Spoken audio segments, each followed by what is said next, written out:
everyone, I am Genevieve De Gracia. Today I am making a video of my insight about the subject Professional Education 7. But before that, let me introduce to you my subject teacher. He's dedicated, kind, unique, and God-fearing teacher, Mr. Lolito Pontillas.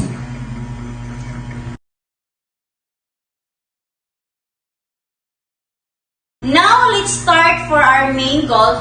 First, let's talk about historical foundation of education. It helps one to draw comparisons of the origins and development of several different ideas, practices, and theories of education in different societies, and refers to a broadly conceived field of educational study that derives its character and methods from a number one academic discipline, combinations of disciplines, and area studies, including history, philosophy, sociology, anthropology, religion, political science, and economic psychology. Now, what I have learned of this topic? Well, I learned in this topic that historical foundation of education purpose is to produce both men and women equality, to have a better experience in life that can support families and including respecting tradition that they worship. Second, social science theories and their implications to education. Social science theories is all about the unique functions and balance of society. The teachers should organize material to help mold students' skills of learning. Now, what I have learned on this topic, I have learned that teachers need to use a variety of teaching techniques and learners' development level important that content of instructions need to be consistent with the development level of students. Third is socio-cultural issue on Filipino character. Socio-cultural issue on Filipino character is talk about the values and beliefs of every Filipino and the good qualities of Filipino.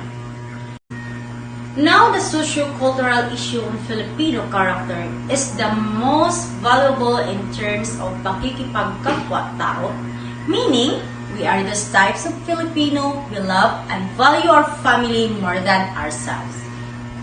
Next is global issue that concerns school and society. So global issue that concerns school and society is about the traits of society involves. There are several global issues of society. The challenge of school is poverty that every human's concerned. This is a trait of every young Filipinos, especially the sustainability of their daily needs. My insight of this topic is about that global issue that concerns school and society is to encourage all the citizens to be aware of all the issues and to think how to prevent, because being aware is having a knowledge to engage in effective intergroup communication and build community across social, cultural, and economic boundaries. And students can understand the perspective and helps to reduce disturbing behavior. Now let's move to number 5. The why and how of school and community partnership. The school and community partnership is talk about how they are involved in our society. This means that two parties are having the role to have a better ways to improve and enhance and support the children's needs. What I have learned, it is that school and community groups from partnership to serve as shared goals by helping students and support the needs of children and families with unintentional to enhance and supported academic, social, emotional health and creating an environment where school and community develop good values. Number 6 is the teacher and the community, teacher's ethical and professional behavior. The teacher must be a model, strong character traits, including perseverance, honesty, respect, lawfulness, fairness, patience, and unity. The importance of teacher ethics is a teacher designed to protect the right of the students, all the students. A professional demeanor shows takes responsibilities seriously because failing act professionally may cause you to lose the trust and respect of students. My insight of this topic is in the school context that with the support of school policies, program, and practices, ethical education helps students to develop and serve as guide of all teachers to exhibit proper behavior to the learning community at all time. Next is organization leadership. Organization leadership is the ability to lead groups of individuals towards fulfilling an organization's mission, especially in education.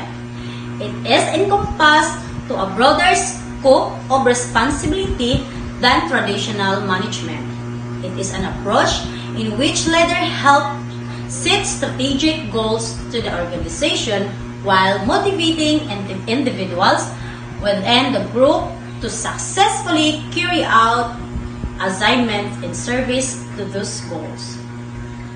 My insight of organizational leadership is to increase organizational agility to effectively adapt to a shape market change with speed. Being a leader to have to deliver sustainability, result, and create lasting competitive advantage, especially when you are a teacher.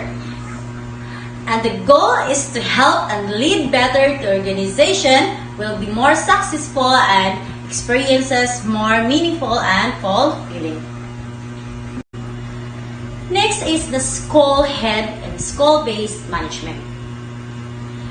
SBM is about the strategy to improve education by transferring significant decision-making authority from central office to individual schools.